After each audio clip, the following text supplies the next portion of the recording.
बच्चों आज हम पढ़ने वाले हैं गद्य और उनकी विधाएं। तो बिना टाइम वेस्ट करते हुए हम स्टार्ट करते हैं। तो इसमें हम पूरे 11 पॉइंट कवर करने वाले हैं, जिसमें निबंध, उपन्यास, कहानी, एकांकी, नाटक, जीवनी, संस्मरण, रेखाचित्र, गद्य काव्य, आलोचना और रिपोर्टाज। जिसमें हमारा सबसे पहले पढ़ेंगे हम निबंध। तो निबंध की एक परिभाषा देते हुए समझाइए, तो हम निबंध को परिभाषा समझा देंगे इसमें। निबंध स्वाधीन चिंतन और निश्चल अनुभूतियों का सरल और मर्यादित गद्यात्मक प्रकाशन है। तीसरा पॉइंट हो जाएगा हमारा निबंध के प्रमुख प्रकार और उनके नाम ना। तो निबंध के प्रमुख प्रकार निम्न है: कथात्मक निबंध, विचारणात्मक निबंध, वर्णनात्मक निबंध और भावनात्मक निबंध। तो हम पढ़ने वाले हैं निबंध की परिभाषा। डॉक्टर भागीरथ मिश्र एवं बाबू गुलाब राय के अनुसार निबंध की परिभाषा दीजिए। निबंध वह गद्य रचना है जिसमें लेखक किसी भी विषय पर स्वच्छंदपूर्वक परंतु एक विशेष सोचडौ सहित स्वजीवता एवं व्यक्तता के साथ अपने भाव, विचारों और अनुभवों को व्यक्त करता है। डॉक्टर भागीरथ मिश्र के अनुसार हो जाएगा ये: निबंध उस गद्य रचना को कहते हैं जिसमें एक सीमित आकार के भीतर किसी विषय का वर्णन या प्रतिपादन एक विशेष निजीपन, स्वसंदता, सौष्ठव और सजीवता तथा आवश्यकता, संगीत और समयबद्धता के साथ किया गया हो। अब पढ़ेंगे बाबू गुलाब राय। प्रश्न मतलब 5वां हो जाएगा निबंध। अब हम पढ़ने वाले निबंध के भाग। निबंध के विकास के युगों के नाम। तो निबंध के विकास को निम्नलिखित 4 भागों में विभाजित कर सकते हैं, जैसे भारतेंदु युग हो गया सन 1850 से 1900 ईस्वी तक, और द्विवेदी युग सन 1900 से 1920 तक, और शुक्ल युग 1920 से 1945 ईस्वी तक, और शुक्लोत्तर युग 1945 से आज तक। अब पढ़ने वाले हैं उपन्यास। उपन्यास की परिभाषा दीजिए। उत्तर हो जाएगा इसका: युग की गतिशील पृष्ठभूमि पर सहज शैली में स्वाभाविक जीवन में पूर्ण झांकी प्रस्तुत करने वाला गद्य काव्य उपन्यास कहलाता है। क्या कहलाता है? उपन्यास कहलाता है। दूसरा हो जाएगा अपना: एक ऐतिहासिक उपन्यासकार का नाम लिखिए। तो वृंदवलाल वर्मा ऐतिहासिक उपन्यास मृगनयनी और झांसी की रानी। प्रेमचंद के 4 प्रसिद्ध उपन्यास के नाम लिखिए ना। तो गोदान, गबन और कर्मभूमि और निर्मला। उपन्यास के प्रमुख तत्व लिखते हुए 2 प्रमुख उपन्यास के नाम। 2 प्रमुख उपन्यास गोदान एवं गबन। उपन्यास के 6 तत्व माने गए हैं: कथावस्तु, चरित्र, चित्रण, संवाद शैली, देशकाल, वातावरण एवं उद्देश्य। उपन्यास की कथावस्तु मुख्य घटना, प्रासंगिक घटनाओं तथा अंत सूत्र आदि से मिलकर बनती है। कथावस्तु का विन्यास एवं चरित्र चित्रण उपन्यास की प्रमुख आवश्यकता है। देशकाल और वातावरण के आधार पर संवाद योजना महत्वपूर्ण घटक होता है। आंचलिक या ऐतिहासिक उपन्यास में तो यह कथावस्तु का प्रधान अंग बन जाता है। तो हम आगे बढ़ते हैं कहानी। कहानी की परिभाषा दीजिए। कहानी एक ऐसी गद्य रचना है जिसमें जीवन के किसी एक अंग या किसी एक मनोभावन प्रदर्शित करना है लेखक का लक्ष्य होता है। मतलब लेखक का लक्ष्य होता है जीवन में किसी भी मनोभावन प्रदर्शित या उसका कार्य करना जो उन्हें अच्छा लगता है, वो उनका लक्ष्य होता है। तो दूसरा हो जाएगा कहानी के तत्व के नाम लिखिए। किसके अनुसार? प्रेमचंद के अनुसार हो जाएगा ये: कथावस्तु तथा कथनांक, देशकाल या वातावरण पर। कथोपकथन अथवा संवाद, चरित्र चित्रण अथवा पत्र, भाषा शैली और उद्देश्य। तीसरा अपना प्रश्न हो जाएगा इसी पे आधारित: तत्वों को प्रधानता की दृष्टि से कहानी के 4 प्रमुख भेद बतलाइए। तो हम इसका आंसर में लिख देंगे चरित्र प्रधान कहानी, और जैसे हो जाएगा ममता पुरस्कार, और दूसरा हो जाएगा घटना प्रधान कहानी, बुंडी काकी हो जाएगा। वातावरण प्रधान पंचमेश्वर, भाव प्रधान कठोर और कुटीर। कहानी की 4 विशेषताएं लिखिए। पहली हो जाएगी कहानी की कथावस्तु सुलझी हुई होनी चाहिए, कहानी की भाषा चुटीली होनी चाहिए, और कहानी में देश काल अथवा वातावरण का पूरा ध्यान रखा जाना चाहिए। कहानी के संवाद पत्रानुकूल तथा कथनांक को गति देने वाले होने चाहिए। तो इसमें कहानी की श्रेष्ठ कहानी के 4 उद्देश्य होते हैं। कहने का अर्थ 4 लक्ष्य होते हैं इनके। आधुनिक हिंदी कहानी का विकास कब से माना जाता है? तो इसका उत्तर हो जाएगा सन 1900 ईस्वी से माना जाता है।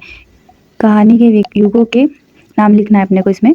कहानी के विकास के काल निम्न होते हैं। तो प्रारंभिक प्रयोग काल, विकास काल, पूर्वार्ध, विकास काल, उत्तरदायित्व, स्वतंत्र काल। अब आ जाएगा अपना बहुत ही बार पेपर में पूछे जाने वाला क्वेश्चन होता है ये, रिपोर्टाज से आप क्या समझते थे। अब हम इसको समझेंगे आसानी से। रिपोर्टाज फ्रांसी भाषा का शब्द है। किस भाषा का शब्द है? फ्रांसी भाषा का शब्द हो जाएगा ये। और अंग्रेजी शब्द रिपोर्ट से इसका निकट का संबंध है। रिपोर्ट समाचार पत्र के लिए लिखी जाती है और इसमें साहित्यिक तत्व प्राय नहीं होते। रिपोर्ट के आत्मा हम समझेंगे रिपोर्टाज से आप क्या समझते हैं। रिपोर्टाज फ्रांसी भाषा का शब्द है और अंग्रेजी शब्द रिपोर्ट से इसका निकट का संबंध है। रिपोर्ट समाचार पत्र के लिए लिखी जाती है और इसमें साहित्यिक तत्व प्राय नहीं होते। रिपोर्ट के कलात्मक और साहित्यिक रूप को ही रिपोर्ट कहते हैं, रिपोर्टाज कहते हैं। आंखों देखी घटना पर ही रिपोर्टाज लिखा जा सकता है। रिपोर्टाज का विषय कभी काल्पनिक नहीं होता है। तथ्य को रोमांचक प्रदान करने के लिए इसमें कल्पना तत्व की सहायता ली जा सकती है। रिपोर्टाज लेखक को, पत्रकार को तथा कलाकार दोनों ही जिम्मेदारियां निभानी पड़ती है। लेखक की और पत्रकार की दोनों की जिम्मेदारियां इसमें निभानी पड़ती है। पढ़ने वाले हम एकांकी। एकांकी की परिभाषा एक घटना और कुछ पात्र प्रधान एक एकांकी रचना। एक का अर्थ हो जाएगा एक अंकी रचना ही एकांकी कहलाती है। अब आगे पढ़ने वाले हैं हम नाटक की परिभाषा। अनेक अंक प्रधान रंगमंचीय रचना जो जीवन के अनेक आदर्शों को व्यंजित करती है नाटक कहलाती है। इसका कहने का अर्थ हो जाएगा कि जीवन में अनेक रंग होते हैं, उसी प्रकार नाटक के भी अनेक अंक होते हैं। अथवा में पूछा जा सकता है, मतलब इसका यह अथवा हो जाएगा अनेक घटनाओं अनेक पत्रों से परिपूर्ण अनेक अंकीय रोमांचीय रचना नाटक कहलाती है। अब देखते हैं आगे। एकांकी के तत्वों के नाम लिखिए। एकांकी के 6 तत्व होते हैं। कथावस्तु, संवाद, शैली, पत्र और देशकाल और उद्देश्य। तो पहला हो जाएगा हमारा एक गुंट। एकांकी के एकांकीकार का नाम लिखिए। तो इसमें एकांकीकार का नाम हो जाएगा जयशंकर प्रसाद। तो एकांकी विधा की प्रमुख विशेषता लिखिए। तो इसमें आ जाएगा अभिनेता। शैली की दृष्टि से एकांकी के प्रकार के नाम लिखिए। तो अपना रूपक इसका कोष्टक में आ जाएगा फैंटेसी, प्रहसन, काव्य और एकांकी रेडियो रूपक। तो साथ हो जाएगा हमारा 4 एकांकीकारों और उनके एक एक एकांकी के नाम लिखिए। तो हम देखने वाले एकांकी और एकांकीकारों के नाम। तो जयशंकर प्रसाद की हो जाएगी एक घुंट और डॉक्टर रामकुमार वर्मा की हो जाएगी दीपदान। जयशंकर भट्ट की हो जाएगी नए मेहमान और जगदीश चंद्र माथुर की हो जाएगी रीढ़ की हड्डी। नेक्स्ट पढ़ेंगे एकांकी की कथावस्तु को कितने भागों में बांटा गया और उनके नाम। एकांकी की कथावस्तु को 3 भागों में बांटा गया है, आरंभ, विकास और चरमोत्कर्ष। अब देखने वाले हैं हम नाटक और एकांकी में अंतर। एकांकी एक घटना पर आधारित होती है जबकि नाटक अनेक अंगों पर होता है। एकांकी का देश, काल, वातावरण का एक होता है और नाटक में इस संबंध में विभिन्नता पाई जाती है। एकांकी में कम से कम पात्रों होते हैं जबकि नाटक में अनेक पात्र होते हैं। नाटक में मंचन में बहुत समय लगता है और एकांकी में कम समय लगता है और नाटक के अनेक उद्देश्य होते हैं और एकांकी का एक उद्देश्य होता है। आगे हम पढ़ने वाले जीवनी।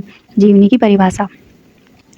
जीवनी से तात्पर्य किसी व्यक्ति के जीवन वृत्तांत से होता है जो किसी अन्य व्यक्ति द्वारा लिखी गई हो। जीवनी में लेखक अपने चरित्र नायक के जीवन वृत्तांत का वातावरण रोमांच ढंग से करता है। पढ़ेंगे हम आत्मकथा। आत्मकथा की परिभाषा लिखिए। आत्मकथा से तात्पर्य किसी व्यक्ति के स्वरचित जीवन वृत्तांत से होता है। आत्मकथा व्यक्ति द्वारा किए गए आत्म परीक्षण है। आत्मकथा के लिए यह आवश्यक होता है कि अपने जीवन की घटनाओं को तटस्थता के साथ प्रस्तुत किया जाए। नेक्स्ट पढ़ेंगे हम संस्मरण। संस्मरण की परिभाषा। संस्मरण से तात्पर्य है लेखक के स्मृति पटल और अंकीय व्यक्ति या वस्तु विशेष के जीवन या घटनाओं को रोचक वर्णन से है जिसमें लेखक उनके प्रति अपने दृष्टिकोण को व्यक्त करता है। अब हम रेखाचित्र को डिटेल से पढ़ेंगे जिससे कि ये क्वेश्चन भी पूछ लेता है रेखाचित्र किसे कहते हैं। तो हम इसको पढ़ेंगे। किसी विधा के क्रमबद्धता का ध्यान न रखकर किसी व्यक्ति की आकृति, उसकी चाल ढाल या स्वभाव का किन्हीं विशेषताओं को शब्द द्वारा चित्रण किया जाता है रेखाचित्र कहलाता है। किसी प्रकार से थोड़े शब्द में किसी व्यक्ति, घटना, स्थल या वस्तु को कुशल रेखा चित्रकार का ही काम है। रेखा चित्र में लेखक कम से कम शब्दों में सजीवता भर देने का प्रयास करता है और उसके छोटे छोटे पेने वाक्य तीव्र एवं मर्मस्पर्शी होते हैं। महादेवी वर्मा ने अपने आश्रित सेवकों को ही नहीं बल्कि पशुओं को भी रेखाचित्र के माध्यम से अमर बना दिया है। अब नेक्स्ट पढ़ेंगे हम गद्यकाव्य। गद्यकाव्य किसे कहते हैं? हिंदी के 2 प्रमुख गद्यकाव्य संग्रहों के नाम लिखिए। उत्तर हो जाएगा, जिस गद्य रचना में काव्यात्मक विशेषताएं पाई जाती हैं, जो भाव प्रधान गद्य से युक्त होती है, उसे गद्यकाव्य युक्त कहते हैं। गद्य काव्य की आत्मा काव्य के निकट और शरीर गद्य के निकट होता है। हिंदी काव्य के 2 प्रमुख तरंगिणी और प्रवाह है। नेक्स्ट हो जाएगा हमारा आलोचना। आलोचना का अर्थ समझाइए एवं उनके उदाहरण दीजिए। आलोचना का अर्थ है किसी साहित्यिक रचना को पूरी तरह से देखना, परखना। इस प्रकार रचना का प्रत्येक दृष्टि से विश्लेषण और मूल्यांकन कर पाठकों को उस रचना के मूल तक पहुंचाने में सहायता करना आलोचना का मुख्य उद्देश्य है। सैद्धांतिक आलोचना की संस्कृति एवं हिंदी में बहुत पुरानी है, पर आधुनिक साहित्य के विवेचन और एवं मूल्यांकन के लिए व्यवहारिक आलोचना की आवश्यकता पड़ी। इस नई आलोचना का पहला रूप पुस्तक समीक्षाओं के रूप में भारतेंदु युग में प्रारंभ हो गया था। महावीर प्रसाद द्विवेदी ने आलोचना के क्षेत्र में पुस्तक समीक्षा का स्तर ऊंचा किया और प्राचीन कवियों की व्यवस्थित आलोचना की परिपाटी चलाई। हिंदी आलोचना के वास्तविक रूप का विकास 3रे एवं 4थे दशकों में आचार्य रामचंद्र शुक्ल के द्वारा हुआ। शुक्ल की आधुनिकता के सर्वश्रेष्ठ आलोचक हैं। शुक्ल जी के पश्चात समीक्षा प्रणाली को बाबू लाभराय, नंद दुलारे, वाजपेयी, हजारी प्रसाद द्विवेदी एवं नागेंद्र जैसे समीक्षकों ने आगे बढ़ाया है। समसामयिक युग में अज्ञदेवी शंकर अवस्थी, इंद्रनाथ मादन, रामविलास वर्मा और प्रोफेसर रमेश चंद्र शाह, डॉक्टर भानुदेव शुक्ल, डॉक्टर प्रभाकर छेत्री आदि के नाम सर उल्लेखनीय है। आप इसका स्क्रीनशॉट ले लीजिएगा आलोचनाओं का, जिससे कि आपको पढ़ने में भी आसानी हो आगे भी और समझ आ जाए, बाद में भी आपको बहुत काम आएगा, इसलिए आप इसका स्क्रीनशॉट ले लीजिएगा। तो हमने 10-11 टॉपिक कंप्लीट कर लिए हैं, जो कि वेरी IMP मोस्ट हैं।